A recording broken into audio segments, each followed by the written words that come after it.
Agama Samawi sejatinya bukan sistem hafalan, tetapi sistem koneksi rohani. Namun hari ini metodologi beragama telah berubah menjadi metodologi akademik. Sekolah agama, pesantren, hingga kampus Islam lebih banyak mengajarkan ilmu dunia tentang agama, bukan ilmu rohani untuk bersambung dengan Tuhan. Hakikat agama Samawi, baik Yahudi, Nasrani maupun Islam, sesungguhnya memiliki pola yang sama, menyambungkan rohani manusia dengan sistem wahyu ilahi melalui seorang utusan Tuhan. Itulah yang disebut tali wasilah, jembatan antara alam qadim dan alam dunia. Ketika tali itu terhubung, rohani manusia menjadi hidup, bercahaya, dan bergetar. Ia bisa menerima petunjuk, inspirasi, dan bimbingan dari sistem langit. Inilah yang disebut hidup dalam iman. Bukan sekedar percaya, tapi benar-benar tersambung dengan sumber kesadaran ilahi. Namun hari ini, yang disebut pendidikan agama lebih fokus pada struktur kalimat, hukum bacaan, nahwu, sorof, perdebatan mazhab, dan hafalan teks. Semua itu penting, tapi sifatnya duniawi, sifatnya pengetahuan. Ia seperti mempelajari rumus listrik tanpa pernah menyambungkan kabelnya ke sumber arus. Kita tahu teorinya, tapi tak pernah merasakan energinya. Assalamualaikum warahmatullahi wabarakatuh. Bismillahirrahmanirrahim. Kama arsalna fikum rasulam minkum yatlu alaikum ayatina wa yuzakkikum wa yuallimukumul kitaba wal hikmah wa yuallimukum ma lam takunu ta'lamun. Quran Surat Al-Baqarah 151 yang artinya, sebagaimana kami pun mengutus kepadamu seorang rasul dari kalangan kamu yang membacakan kepadamu ayat-ayat kami, menyucikan kamu, dan mengajarkan kepadamu kitab dan hikmah, serta mengajarkan apa yang belum kamu ketahui. Inilah sesungguhnya hakikat dari metodologi beragama, yakni inti daripada agama Samawi adalah kebersambungan rohani antara hamba dengan Tuhannya. Dan untuk mencapainya sudah sangat jelas sebagaimana termaktub dalam Quran Surat Al-Baqarah 151. Kalau saya uraikan, maka urut-urutannya adalah sebagai berikut.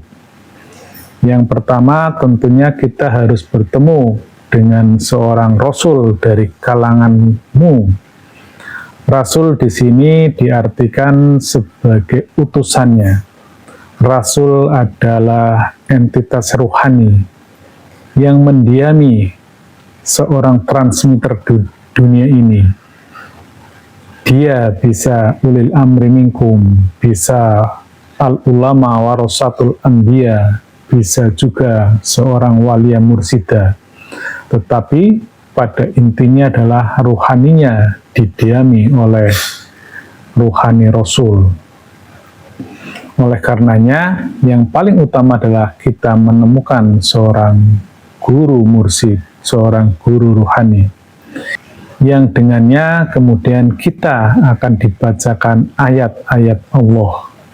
Namun di sini yang dimaksud adalah ayat qadim, Quran qadim yang ada di Lauh Mahfud, yang bentuknya nur atau ruh atau cahaya, dan karenanya dikenal pula sebagai Quran cahaya. Dan selanjutnya kita juga harus melakukan penyucian jiwa.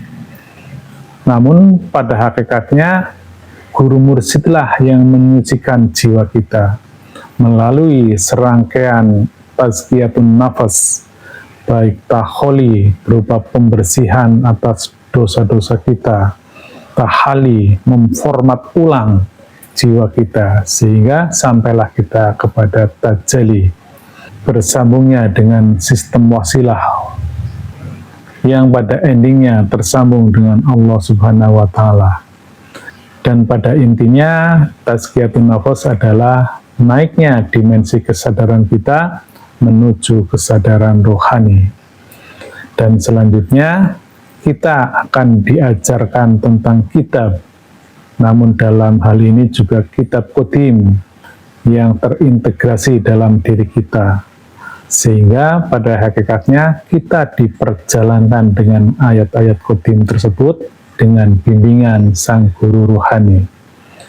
Dan kemudian kita akan diajari tentang hikmah, karena dalam proses pengajaran laku diri ini, dalam perjalanan atas ayat-ayat qadim ini, di situ pasti kita akan dicurai hikmah, added value, keuntungan tambahan dari perjalanan ayat-ayat qadim, maka kita akan mendapatkan hikmah. Dan selanjutnya barulah kita diajari tentang pengetahuan. Atau dengan kata lain, pengetahuan kita baru didapat setelah kita dalam kondisi jiwa yang sudah bersih, yang sudah naik ke kesadaran rohani, yang sudah diperjalankan dengan ayat-ayat qadim, dan kita sudah dicurahi nikmah. Dan atas dasar hal tersebut, maka kita baru akan mendapatkan pengetahuan. Dan pastinya pengetahuan ini berasal dari Allah Subhanahu wa Ta'ala. Kisah-kisah seperti ini sungguhnya sudah sangat familiar di tengah-tengah kita, sebagaimana kisah Nabi Ibrahim maupun Nabi Musa ketika mencari Tuhannya, atau Nabi Muhammad ketika berada di Gua Hiro selama 6-7 tahun.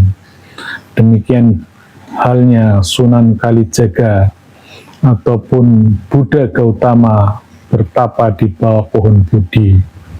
Dan di Indonesia kita juga mengenal kisah dari tokoh NU, yaitu Kiai Haji Hasyim Asy'ari, yang beliau berguru kepada Syekh Khalil Bangkalan, yang ternyata yang diajarkan pun tidak langsung kepada kitab-kitab yang sebagaimana diajarkan di pesantren-pesantren, tetapi lebih kepada pengabdian.